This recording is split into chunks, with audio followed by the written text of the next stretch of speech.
So today we're gonna talk about these brands in particular that are using stereotypes and racist imagery to their benefits.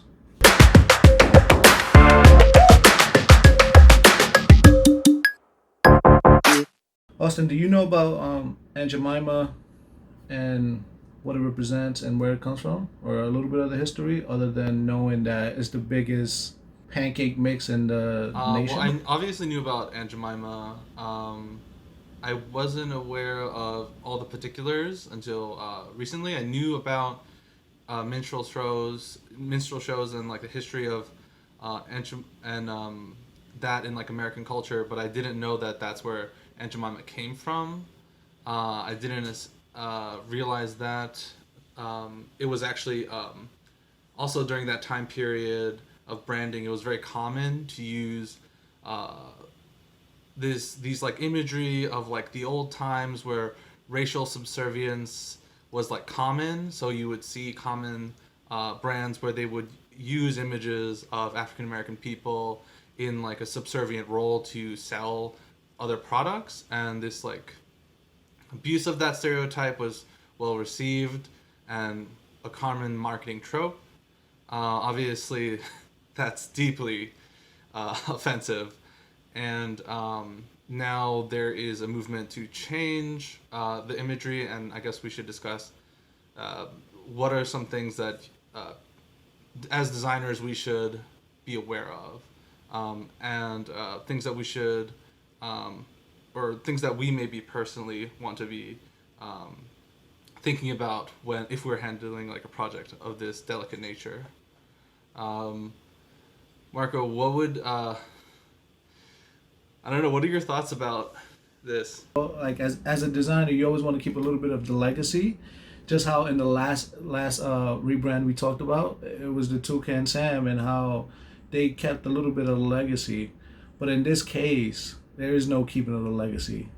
Over the past years, I think there's been multiple complaints, and it's pretty obvious that they've tried to change it over the years from its original logo and the original face of it to what it is now.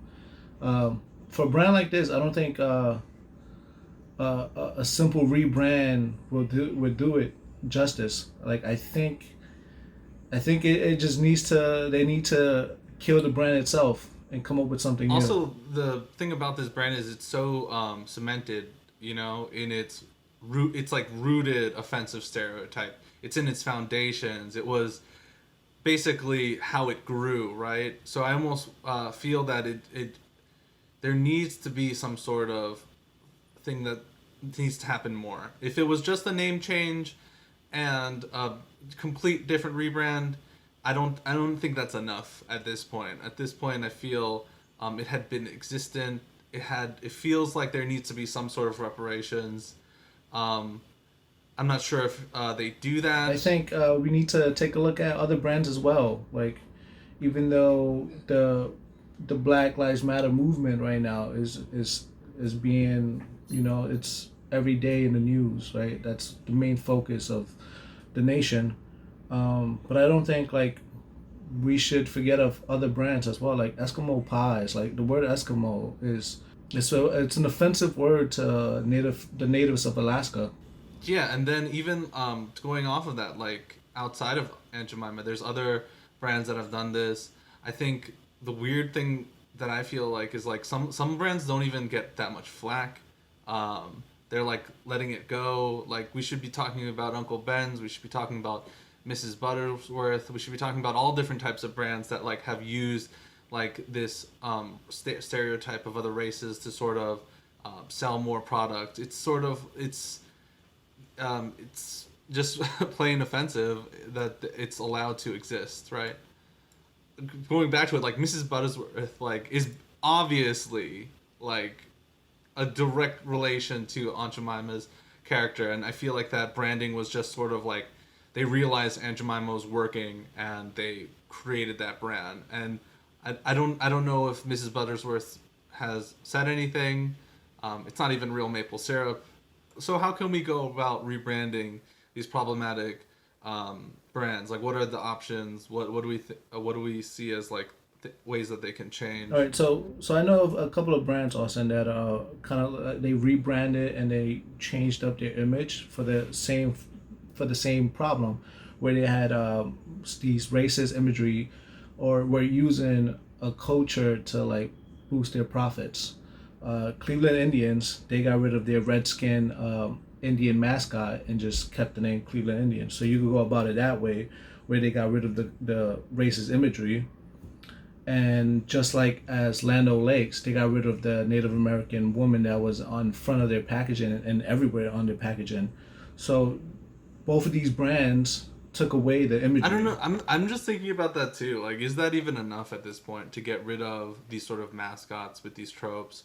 Like when I look at the Land O'Lakes, I'm not even sure if that's the most successful. Is it enough to just do that? I'm not sure if they did anything else for the Native American population or anything like that. I just even if you hadn't told me that Land O'Lakes had rebranded, I would have maybe missed it. It would have just seemed like, oh, this is like another packaging, or maybe the other side of the box. I wouldn't have even like maybe noticed. I'm not sure.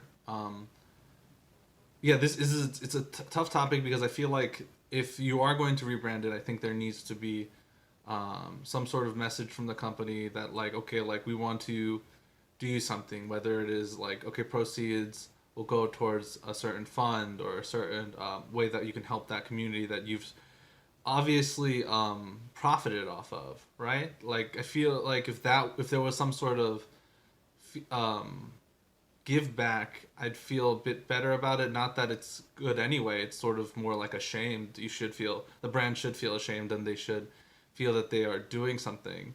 Um, it isn't like a stock image or a piece of music that you stole. It's essentially just these racist stereotypes that you've profited off of. People shouldn't be praised for doing that. They shouldn't be praised for mocking a certain race. They shouldn't get paid for it. They shouldn't be able to do that. And I think they should feel that they need to do something right. Right? It feels like ultimately there needs to be some sort of public conversation, right? Like it needs to be very public what you're marketing, and it feels like there needs to be some sort of social change that you're attempting to do as a company. I feel like those two things are very important. Like you need to address that something was wrong, and you need to make it right.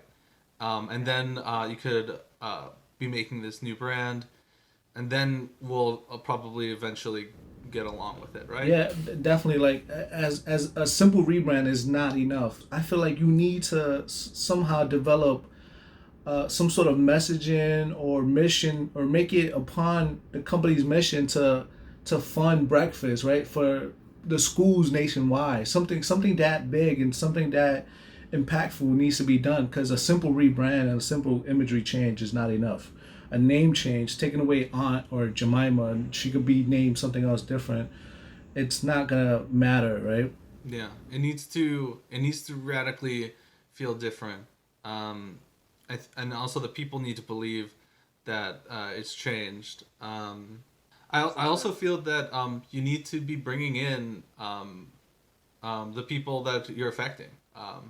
I want to see experts. I want to see people who know about this. I want people who really understand what these things mean. I want people specifically affected to be working on this. I don't want people to be working on a brand where they don't understand the context of it, the cultural context of it, what they're making. It could easily just go completely tone deaf and be just another terrible mistake.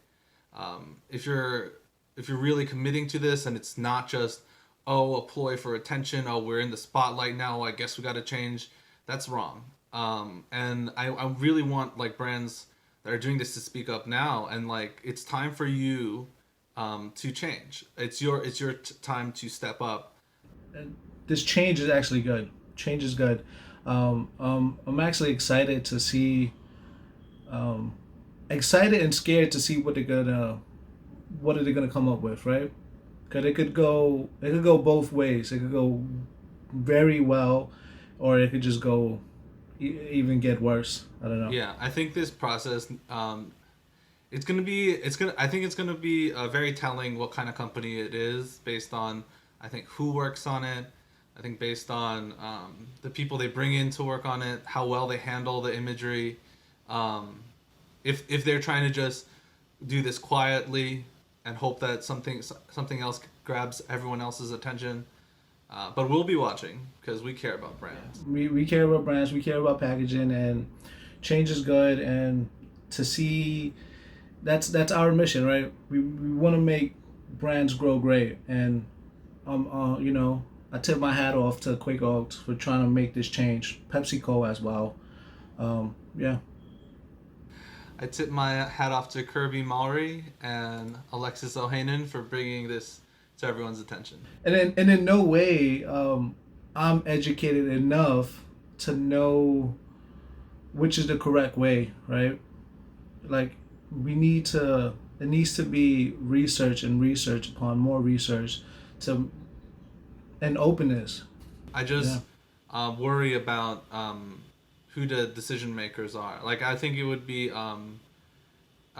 I think it's vital about who's on that team. Yeah, the team definitely needs to be a diverse team to get everyone's point of view. I want them to be informed about the cultural relevancies of the figures they're using, or have reverence and knowledge about it. I think it's very important that they handle it delicately, and really do right by the African American population. We'll see you in part 2, because it definitely will be a part 2.